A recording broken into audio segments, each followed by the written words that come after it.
Caitlin Clark's season is finally over. No!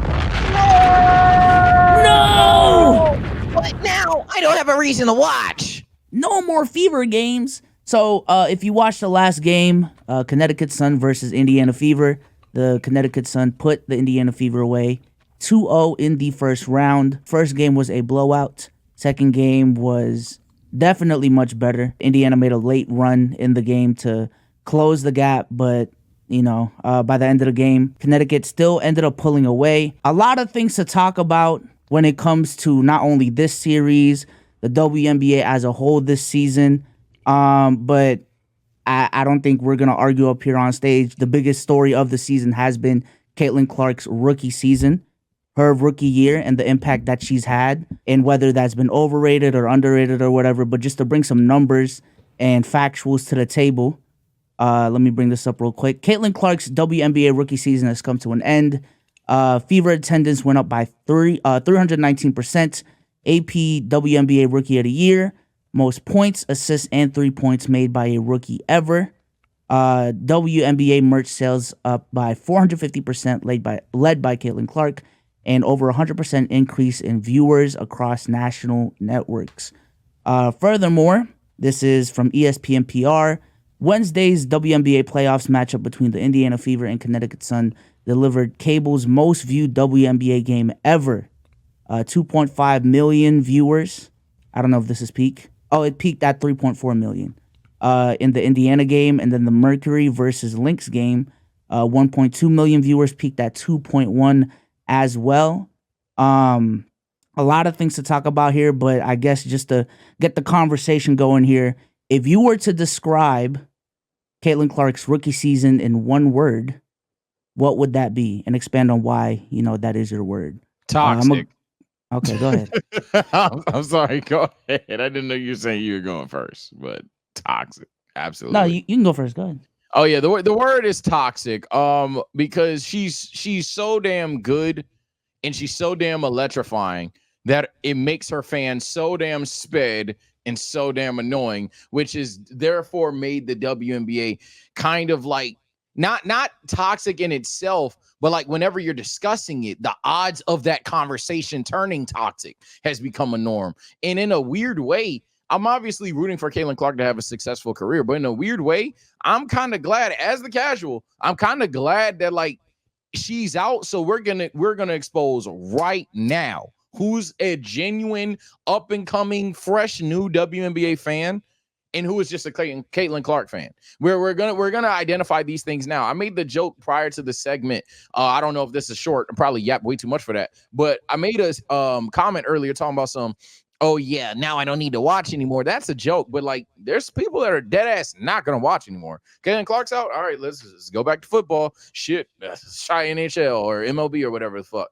I think at the end of the day, Caitlin Clark's run, while you could describe it generational, you could describe it iconic, all time, whatever. At the end of the day, I have to start off, unfortunately, and call it toxic. I told you, shoot the load early. Sensational. That's any word really isn't going to describe what happened. For those that watched at home, for those that watched live, like B-Souls and I got the chance to do. It was just a sensational thing. Historic may be another word, but again, I don't even really think there's a word to describe what was done from the beginning of the. She's played basketball at this point for I think something like 18 months straight. It's been a long time straight. 18 months might be a stretch, but it's been a long time straight for her to do this marathon run. Of games, and even if you put it over the course of the last 2 years, because she made it to back-to-back championship games, and then to transition this into what's going on now with basically the off season, her off seasons, and then the Olympics being the break that she has. Like, it's been sensational seeing the ups, seeing the downs, all these things. I'm glad I got to witness it. It's great when you're able to step back and realize the history that you're watching, the growth and maturity of somebody that you're watching. I don't know if people saw over the season how she started to score better, how she started to pick her poisons more, how she started to pass better, learn the teammates more. Teammates started to change their game, up their game, switch it was a beautiful season of beautiful basketball. I know I just picked like 4 or 5 words, but I can do nothing but applaud somebody that I've watched for the past 4 years or whatever, 3-4 years or whatever. Because I like to see growth. This was amazing. It was amazing. Dama. Yes, the word I would use to describe her rookie year, polarizing. I can't remember the last time a rookie of any sport made this much noise through the course of a season consistently. Name rung as many bells, was a cash cow for so many people to be creators, literally kickstart content creation careers. The way we've seen with Caitlin Clark this year, actually mesmerizing. I'm a super WNBA casual, try to keep up with whatever was going on in the league, but it really boiled down to the best basketball player on this planet, Miss Wilson and Caitlin Clark, for me, for real. Like, that's really who I kind of keened in and focused on if I was watching games. And it was genuinely amazing watching her captivate audiences, bring eyes to screens, introduce this product to so many new people, and the other women too that helped propel the women's game as well this whole season. I'm kind of jealous of Omar and Souls for being able to see her live. I can't wait for this Charlotte team to come around so I can actually go to a Fever game, take my daughter to a couple WNBA games coming up in the next couple of years. I think that's going to be great. How far are you from DC? How far are you from DC? 3-4 hours. Are you closer to me or Sage? I'm close to Atlanta. If I was to go to a WNBA game, it would be a dream game. Yeah, I'm not gonna lie, gang. I'm trying to think, and not to cut you off. I'm trying to think because also I'm Hawks fan, but you know Hornets. Hornets guys, your closest team. 20,000 in an arena is like some football shit. It's like a concert shit. And again, that feeling of just having it just come up through you is just a whole nother thing that's so indescribable. It's worth the drive. I would fuck waiting for the Charlotte team. It is worth the trip. I'm trying. I know B-Soul. Curry's the only player I can literally compare it to. I ain't gonna lie. Motherfuckers gasping every time a shot goes up. Nah, it's that's insane. only Curry. It's literally insane.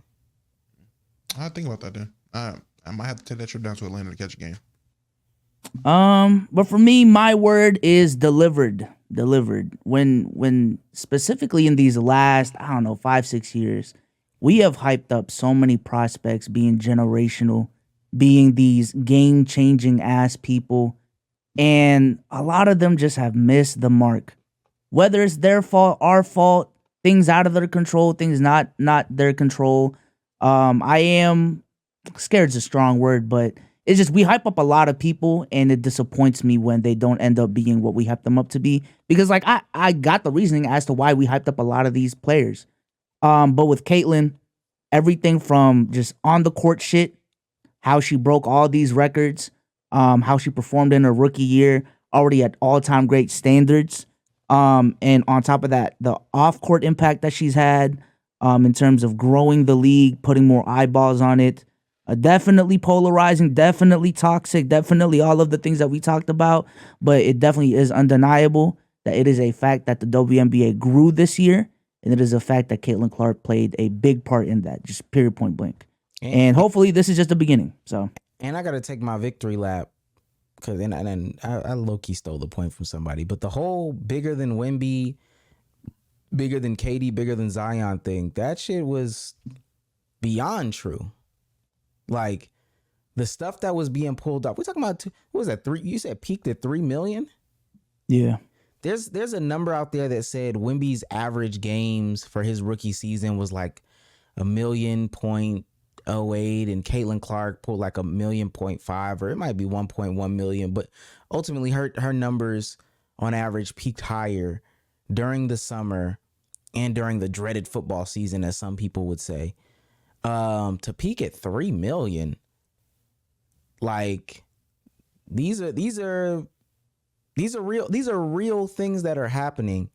And I know people don't necessarily like her or what's going on or whatever the case may be, but this is somebody who did not get a lot of clicks, did not get a lot of buzz was in Iowa playing, like, you know, Iowa playing basketball. Don't know, this isn't one of the bigger name schools, and galvanized a bunch of people, which I know we'll talk about the people in a second, to care, even if it was just for the summer, even if it's no longer going to happen. Those people, it doesn't matter. This was just a sensational moment. And I'm trying to think of the last time that we've had a moment. And it's been a minute from my, like, I know the Drake and Kendrick beef was a moment in which a lot of people were, you know, tuned in nonstop, but this just felt different to me. I don't know. Maybe I was closely attached, but this felt different. I feel it. The next thing I just want to ask y'all is, do y'all think we will ever see something like this again in, I don't know, the next 5 to 6 years, and what type of player would that even look like? Like, it doesn't have to be in the W, it doesn't have to be in the NBA, just a revolutionary ass, this level hype ass player. You said in the next 5 to 7 years? Yeah. Yeah, I think we will. And no, it's not Cooper Flag. If y'all just it's not Nah, Cooper. I think, Sorry. and to be more specific, I think we're going to see it in call me crazy. I think we're going to see it in football and baseball in the next 5 to 7 years. That's the only thing that I would have agree with is the baseball take. I'm not. It would have to be a white American, or maybe even a black American, but a white American baseball player that literally restores baseball to its dominance. Now, do I see that coming? I don't know. Even if we had another quarterback come in and do something I don't think that I would see it. I think that in respects to the WNBA, I think where it started made it so amazing to bring it to where it is, right? So I don't know a sport that's like quote unquote down there, unless we're talking about baseball.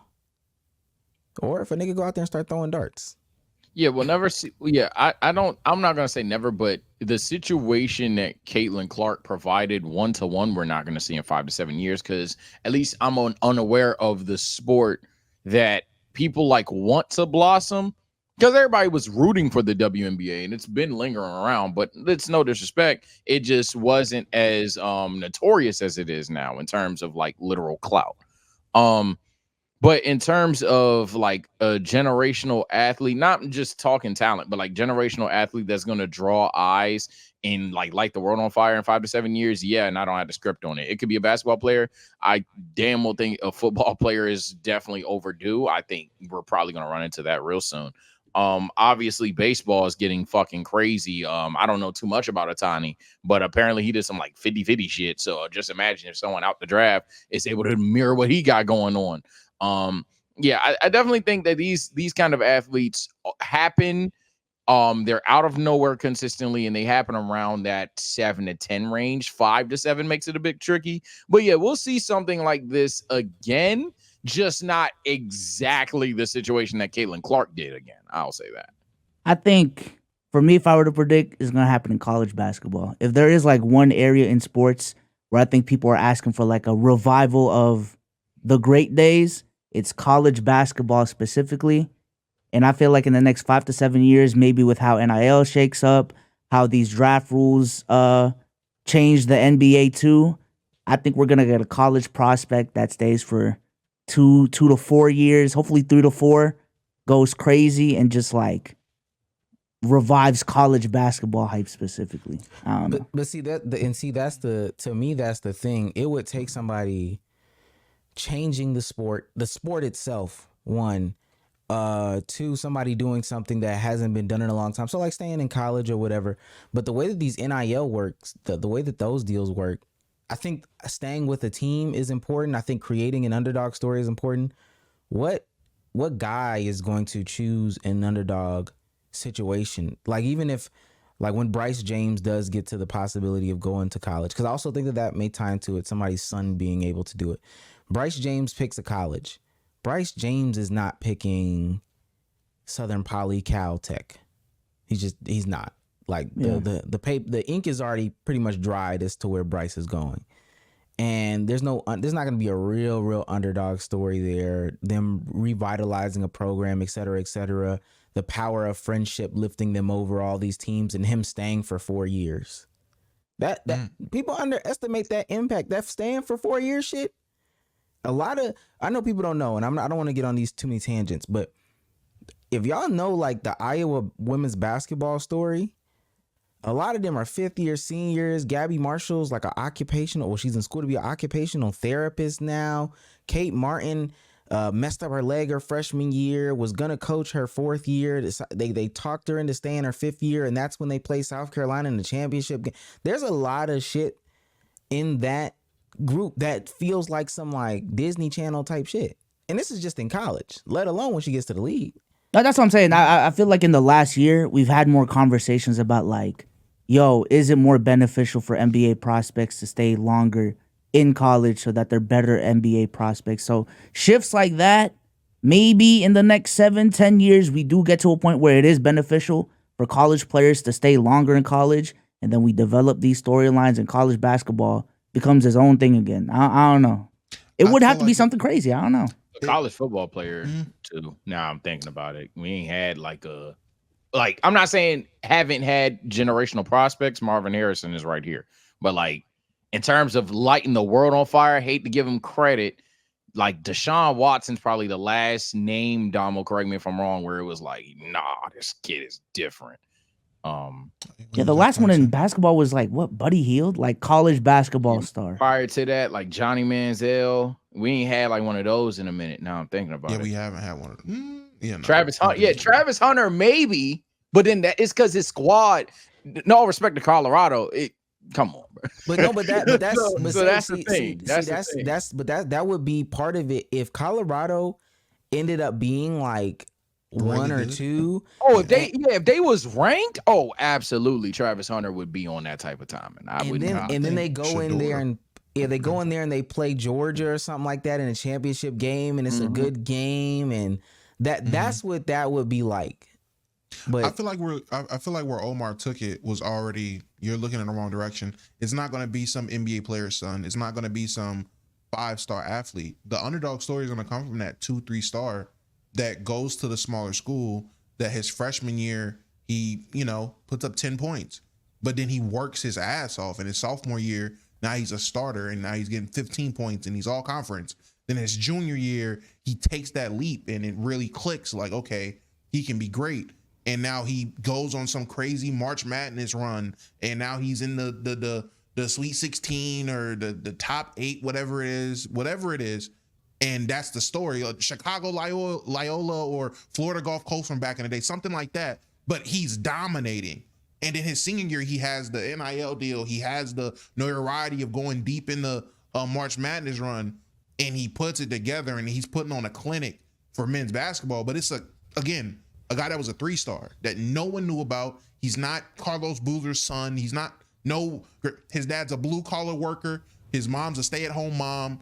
He's a good kid, and the stars aligned for him. That's what it's going to take. Now, it's super rare. It is not likely, but that's the formula for how it will work versus Cade and Cameron Boozer going to North Carolina or Duke, and you think they about to stay for 4 years. No, that's we've had the twins thing before. I agree. We've had that.